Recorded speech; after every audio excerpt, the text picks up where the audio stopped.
You know, when tourists come to Northern Ireland, a lot of times the first people they meet is us, taxi drivers. I know, God love them. We're kind of like a first date for tourists. So let's show them a good time. Let's be like ambassadors. Let's get the Ferrari rush out. So what do the tourists want? They want a bit of information and a bit of crack. And that's where us taxi drivers come in, because we are a man of information. Some of it's even true. So let's give them a good time. Let's give them a memorable time. And who knows, they might come back. And who knows, they might even give us a decent tip this time. Like that fella I just dropped off there. Business type, pretty quiet. Well, at first anyway. Said he'd been here 2 days, hadn't seen a thing outside the hotel and the conference centre. I says to him, mucker, you relax. I'm going to show you something that you will never forget. Oh, not that.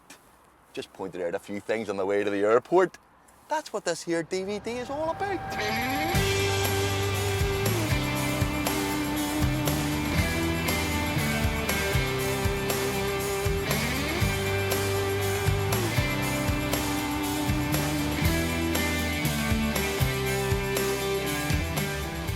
You know, I've been saying for years, nobody appreciates us taxi drivers. Well, now somebody does. The Northern Ireland Tourist Board have put this DVD together. Why? Because they know how important us taxi drivers are. Like we are the eyes and ears of this place. We know all the best places. We know where to get the best paint. And we've got the best stories. Do you know why? Because we really know how to spoof our load. Did you know that there's 1.7 million people living in Northern Ireland? 1.7 million. Do you know how many tourists we had last year? 2 million. 2 million tourists. And they spend 370 million quid. Not each, obviously. But we should be getting our hands on some of that dough, shouldn't we? And all we have to do is show the tourists a good time. But that's easy.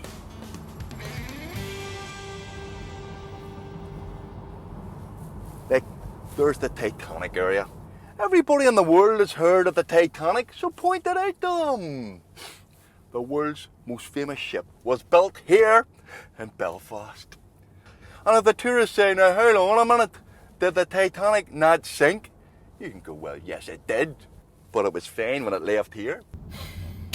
Harland Wolff shipyard, they built all the ships. Well, it's not just ships they built, oh no, they did lots of other stuff. They built bridges, they built the Foyle Bridge, and they restored the Halfpenny Bridge in Dublin. In a few years' time, when the tourists come back, this whole area will be restored and revitalised. There's going to be a whole new Titanic area. Tell you what, they'll need a lot of ice for that, won't they? There's Thompson Dry Dock, and that whole Titanic project has just been funded, so there's big changes on the way. Now see this building coming up here? It's called the Paint Hall. But you know what they used to do in there? Guess what? Paint things. Paint the side of the hulls of the ships and all. They painted them in there. But you know what they do now? They make movies. Making films in there right now. Hanging around there, you could see a Hollywood star.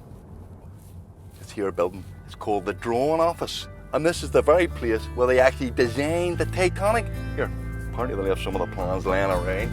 Yes,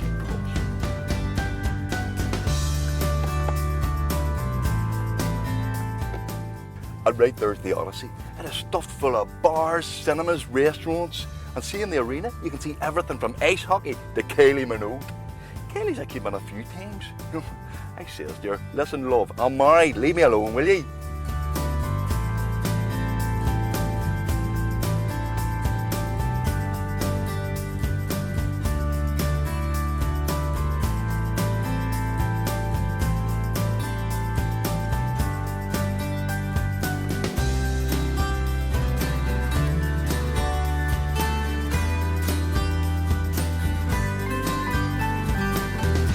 There it is, there's our City Hall. Plans for the City Hall were started in 1888 when Queen Victoria granted us city status. Mind you, it took another 8 years before the thing was finished. Typical builders, eh? Here, I bet you I know what the estimate was. Lord Mayor, don't worry, we'll throw it up in a couple of months. Aye, that was when Belfast was in its heyday. You see, we were a centre for linen, rope making, engineering, shipbuilding. At one stage, we were even bigger than Dublin. By the way, if you get anybody from South Africa in the taxi and they go, that looks a bit familiar, there's a reason for that. Because the one in Durban City Hall of Durban, exact copy of that. No imagination them South Africans have it. You see, it doesn't take a brain surgeon to make a taxi ride a wee bit more interesting for the punters. I mean, if I can do it, anybody can do it, believe me. All you need to do is do a wee bit of research and then make up your own version.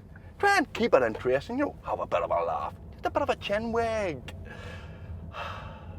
See, people don't understand how hard we taxi drivers work, sure they don't. Oh, time for a cuppa.